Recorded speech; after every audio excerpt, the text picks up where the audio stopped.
नमस्कार दोस्तों। प्रस्तुत है मुंशी प्रेमचंद्र द्वारा लिखे उपन्यास कायाकल्प का भाग 30। चक्रधर जगदीशपुर पहुंच चुके थे तो रात के 8 बज गए थे। राजभवन के द्वार पर हजारों आदमियों की भीड़ थी। अन्नदान दिया जा रहा था और कंगले एक पर एक टूटे पड़ते थे। सिपाही धक्के पर धक्के देते थे पर कंगलों का रेल कम न होता था। शायद वे समझते थे कि कहीं हमारी बारी आने से पहले ही सारा अन्न समाप्त न हो जाए। अन्न कम हो जाने पर थोड़ा थोड़ा देकर ही टरका दे। मुंशी ब्रजधर बार बार चिल्ला रहे थे कि एक दूसरे पर गिरते पड़ते हो, सबको मिलेगा, कोई खाली न जाएगा। सैकड़ों बोरे भरे हुए हैं लेकिन उनके आश्वासन का कोई असर दिखाई नहीं देता था। छोटी सी बस्ती में इतने आदमी भी मुश्किल से होंगे। इतने कंगाल न जाने कहाँ से फट पड़े थे। सहसा मोटर की आवाज़ सुनकर सामने देखा तो भीड़ को हटाकर दौड़े और चक्रधर को गले लगा लिया। पिता और पुत्र दोनों रो रहे थे। पिता में पुत्र स्नेह था, पुत्र में पितृभक्ति थी। किसी के दिल में जरा भी मैल न थी। फिर भी वे आज 5 साल के बाद मिल रहे थे। कितना घोर अनर्थ। अहिल्या पति के पीछे खड़ी थी। मुन्ना उनकी गोद में बैठा बड़े कौतूहल से दोनों आदमियों का रोना देख रहा था। उसने समझा इन दोनों में मारपीट हुई है। शायद दोनों ने एक दूसरे का गला पकड़कर दबाया है, तभी तो ये रो रहे हैं। बाबूजी का गला दुख रहा होगा, यह सोचकर उसने भी रोना शुरू किया। मुंशी जी उसे रोते देखकर प्रेम से बढ़े कि उसको गोद में लेकर प्यार करूं, तो बालक ने मुंह फेर लिया। उसने अभी अभी बाबूजी को मारकर रुलाया है, वह क्या मुझे न मारेगा? कैसा विकराल रूप है, अवश्य मारेगा। अभी दोनों आदमियों में कोई बात न होने पाई थी कि राजा साहब दौड़ते हुए भीतर से आते दिखाई दिए। सूरत से निराश है और चिंता झलक रही थी। शरीर भी दुर्बल था। आते ही आते उन्होंने चक्रधर को गले लगाकर पूछा, मेरा तार कब मिल गया था? चक्रधर, कोई 8 बजे मिल गया होगा। पढ़ते ही मेरे होश उड़ गए। रानी जी की क्या हालत है? राजा, वह तो अपनी आंखें देख लो, मैं क्या कहूँ।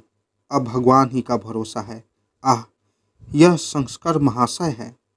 यह कहकर उन्होंने बालक को गोद में ले लिया और स्नेहपूर्ण नेत्रों से देखकर बोले, मेरी सुखदा बिल्कुल ऐसी ही थी। ऐसा जान पड़ता है यह उसका छोटा भाई है। उसकी सूरत अभी तक मेरी आंखों में है, मुख से बिल्कुल ऐसी ही थी। अंदर जाकर चक्रधर ने मनोरमा को देखा। वह मोटे गद्दों में ऐसे समाई थी कि मालूम होता था पलंग खाली है, केवल चादर पड़ी है। चादर की आहट पाकर उन्होंने मुंह चादर से बाहर निकाला। दीपक के क्षीण प्रकाश में किसी दुर्बल की यह असहाय नेत्रों से आकाश की ओर ताक रही थी। राजा साहब ने आहिस्ता से कहा, नूरा, तुम्हारे बाबूजी आ गए। मनोरमा ने तकिए का सहारा लेकर कहा, मेरे धन्य भाग। आइए बाबूजी, आपके दर्शन भी हो गए। तार न आता तो आप क्यों जाते? चक्रधर, मुझे तो बिल्कुल खबर ही न थी तार पहुंचने में, पर हाल मालूम हुआ। मनोरमा, खैर, आपने बड़ी कृपा की। मुझे तो आपके आने की आशा ही न थी। राजा बार बार कहती थी कि वह न आएंगे, उन्हें अपनी फुर्सत कहाँ है, पर मेरा मन कहता था आप यह समाचार पाकर रुके ही नहीं सकते। शहर के सब चिकित्सकों को दिखा चुका, किसी ने कुछ न कहा। अब तो ईश्वर का ही भरोसा है। चक्रधर, मैं भी एक डॉक्टर को साथ लाया हूँ, बहुत ही होशियार आदमी है। मनोरमा बालक को देखकर, अच्छा, अहिल्या देवी भी आई है? जरा यहाँ तो लाना अहिल्या, इसे छाती से लगा लूँ। राजा, इसकी सूरत सुखदा से बहुत मिलती है नोरा, बिल्कुल उसका छोटा भाई मालूम होता है। सुखदा का नाम सुनकर अहिल्या पहले भी चौंकी थी, अब की वही शब्द सुनकर फिर चौंकी। बाल श्रीमती किसी भूले हुए स्वप्न की भांति चेतना में सो गई थी। उसने घूंघट की आड़ से राजा साहब की ओर देखा। उसे अपनी स्मृति पर ऐसा ही आकार खिंचा हुआ मालूम पड़ा। बालक को स्पर्श करते ही मनोरमा के जर्जर शरीर में एक फुर्ती सी दौड़ गई, मानो किसी ने बुझते हुए दीपक की बत्ती उस्का दी हो। बालक को छाती से लगाए हुए उसे अपूर्व आनंद मिल रहा था, मानो वर्षों के तृषित कंठ को शीतल जल मिल गया हो और उसकी प्यास न बुझती हो। वह बालक को लिए हुए बैठी और बोली, अहिल्या, मैं अब यह हलाल तुम्हें न दूंगी, यह मेरा है। तुमने इतने दिनों तक मेरी सुधि न ली, यह उसी की सजा है। राजा साहब ने मनोरमा को संभाल कर कहा, लेट जाओ, देह में हवा लग रही है, क्या करती हो। किंतु मनोरमा बालक को लिए हुए कमरे के बाहर निकल गई। राजा साहब भी उसके पीछे पीछे दौड़े कि कहीं गिर न पड़े। कमरे में केवल चक्रधर और अहिल्या रह गए। अहिल्या धीरे से बोली, मुझे अब याद आ रहा है कि मेरा भी नाम सुखदा था। जब मैं बहुत छोटी थी तो मुझे लोग सुखदा कहते थे। चक्रधर ने बेपरवाही से कहा, हाँ, यह कोई नया नाम नहीं है अहिल्या, मेरे बाबूजी की सूरत राजा साहब से बहुत मिलती है। चक्रधर ने उसी लापरवाही से कहा, हाँ, बहुत से आदमियों की सूरत मिलती है अहिल्या, नहीं, बिल्कुल ऐसे ही थे। चक्रधर, हो सकता है 20 वर्ष की सूरत अच्छी तरह ध्यान में भी हो तो नहीं रहती। अहिल्या, जरा तुम राजा साहब से पूछो कि आपकी सुखदा कब खोई थी। चक्रधर ने झुंझलाकर कहा, चुपचाप बैठो, तुम इतनी भाग्यवान नहीं हो। राजा साहब की सुखदा कोई कहीं खोई नहीं, मर गई होगी। राजा साहब इसी वक्त बालक को गोद में लिए मनोरमा के साथ कमरे में आए। चक्रधर के अंतिम शब्द उनके कान में पड़ गए। बोले, नहीं बाबूजी, मेरी सुखदा मरी नहीं, त्रिवेणी के मेले में खो गई थी। आज 20 साल हुए। जब मैं पत्नी के साथ त्रिवेणी स्नान करने गया था, वहीं सुखदा खो गई थी। उसकी उम्र कोई 4 साल की रही होगी। बहुत ढूंढा पर कुछ पता न चला। उसकी माता उसके वियोग में स्वर्ग सिधारी। मैं भी वर्षों तक पागल बना रहा, अंत में सब करके बैठा रहा। अहिल्या ने सामने आकर निसंकोच भाव से कहा, मैं भी तो त्रिवेणी के स्नान में खो गई थी। आगरा की ही सेवा समिति वालों ने मुझे कहीं रोते पाया और मुझे आगरे ले गए। बाबू यशोदानंद ने मेरा पालन पोषण किया। राजा, तुम्हारी क्या उम्र होगी बेटी। अहिल्या, 24वां लगा है। राजा, तुमने अपने घर की कुछ याद है। तुम्हारे द्वार पर किस चीज का पेड़ था। अहिल्या, शायद बरगद का पेड़ था। मुझे याद आता है कि मैं उसके गोदे चुनकर खाया करती थी। राजा, अच्छा, तुम्हारी माता कैसी थी, कुछ याद आता है। अहिल्या, हाँ, याद क्यों नहीं आता। उनका सांवला रंग था, दुबली पतली लेकिन बहुत लंबी थी, दिन भर पान खाती रहती थी। राजा, घर में कौन कौन लोग थे। अहिल्या, मेरी एक बुढ़िया दादी थी जो मुझे गोद में लेकर कहानी सुनाया करती थी। एक बूढ़ा नौकर था जिसके कंधे पर रोज सवार हुआ करती थी। द्वार पर एक बड़ा सा घोड़ा बंधा रहता था। मेरे द्वार पर एक कुआं था और पिछवाड़े एक बुढ़िया चमारिन का मकान था। राजा ने सजल नेत्र होकर कहा, बस बस बेटी, तुझे छाती से लगा लूं, तू ही मेरी सुखदा है। मैं बालक को देखते ही तार गया था। मेरी सुखदा मिल गई, मेरी सुखदा मिल गई। चक्रधर, अभी शोर न कीजिए, संभव है आपको भ्रम हो रहा हो। राजा, जरा भी नहीं, जौ भर भी नहीं, मेरी सुखदा यही है। इसने जितनी बातें बताई सभी ठीक है, मुझे लेश मात्र भी संदेह नहीं। आह, आज तेरी माता होती तो उसे कितना आनंद होता। क्या लीला है भगवान की।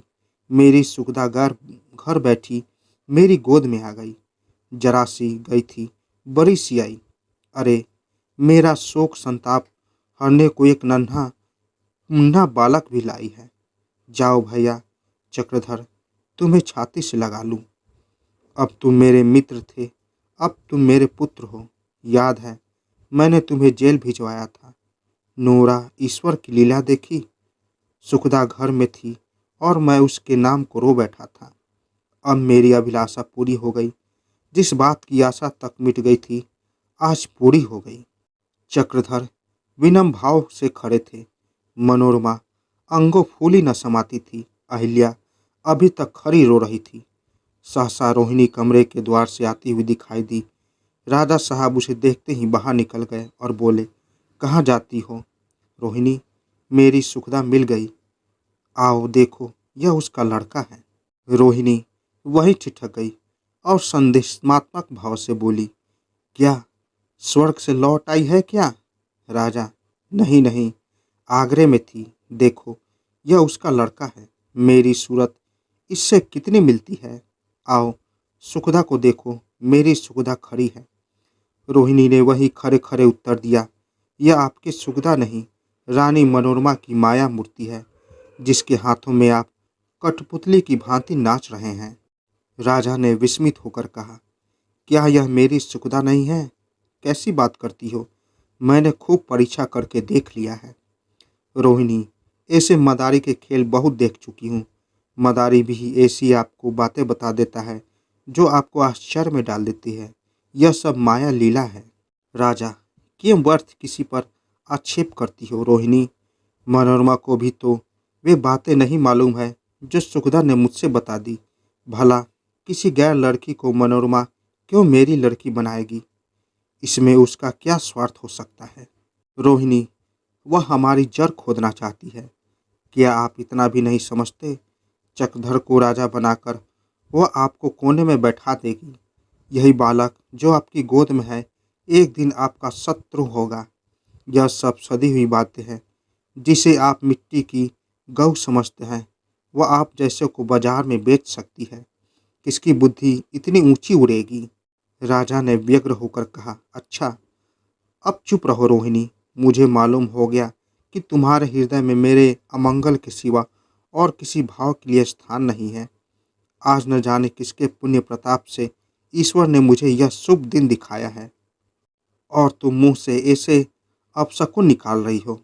ईश्वर ने मुझे वह सब कुछ दे दिया है जिसकी मुझे स्वप्न में भी आशा न थी। यह बाल रत्न मेरी गोद में खेलेगा, इसकी किससे आशा थी? और ऐसे शुभ अवसर पर तुम यह विष उगल रही हो। मनोरमा के पैर की धूल के बराबर भी नहीं रह सकती तुम। जाओ, मुझे तुम्हारा मुख देखते हुए रोमांच होता है। तुम स्त्री के रूप में पिचासनी हो। यह कहते हुए राजा साहब उसी आवेश में दीवान खाने में जा पहुँचे। द्वार पर अभी तक कंगालों की भीड़ लगी हुई थी। दो चार अमले अभी तक बैठे दफ्तर में काम कर रहे थे। राजा साहब ने बालक को कंधे पर बिठाकर उच्च स्वर में कहा, मित्रों, यह देखो, ईश्वर की असीम कृपा से मेरा नवासा घर बैठे मेरे पास आ गया। तुम लोग जानते हैं कि 20 साल हुए मेरी पुत्री सुखदा त्रिवेणी के स्नान में खो गई थी। वही सुखदा आज मुझे मिल गई है और यह बालक उसी का पुत्र है।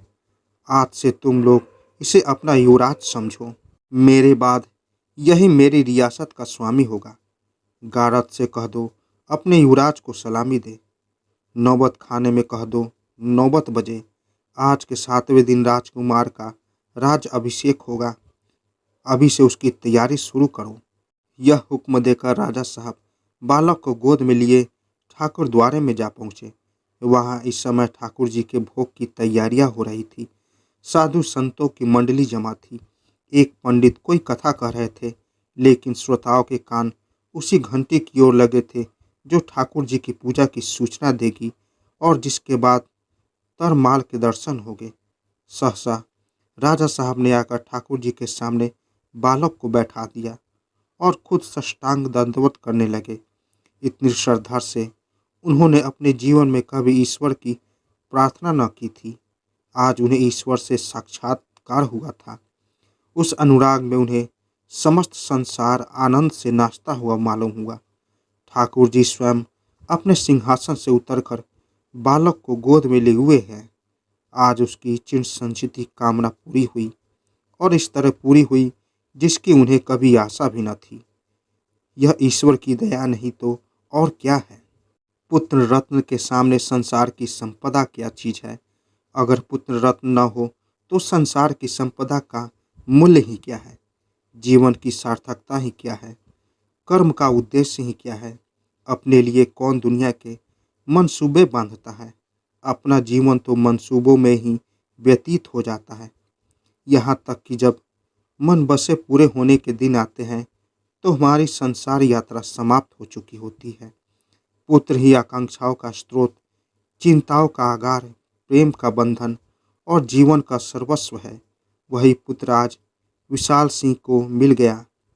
उसे देख देख कर उनकी आंखें आनंद से उमड़ी जाती थी। हृदय पुलकित हो रहा था। उधर अबोध बालक को छाती से लगाकर उन्हें अपना बल सद्गुण होता हुआ ज्ञात होता था। अब उनके लिए संसार ही स्वर्ग था। पुजारी ने कहा, भगवान राजकुंवर को चिरंजीवी करें। राजा ने अपनी हीरे की अंगूठी उसे दे दी। एक बाबा जी को इसी आशीर्वाद के लिए 100 बीघे जमीन मिल गई। ठाकुर द्वारे से जब वह घर में आए तो देखा कि चक्रधर आसन पर बैठे भोजन कर रहे हैं और मनोरमा सामने खड़ी खाना परोस रही है। उसके मुखमंडल पर हार्दिक उल्लास की कांति झलक रही थी। कोई यह अनुमान ही न कर सकता था कि यह वही मनोरमा है जो अभी 10 मिनट पहले मृत्यु शैया पर पड़ी हुई थी।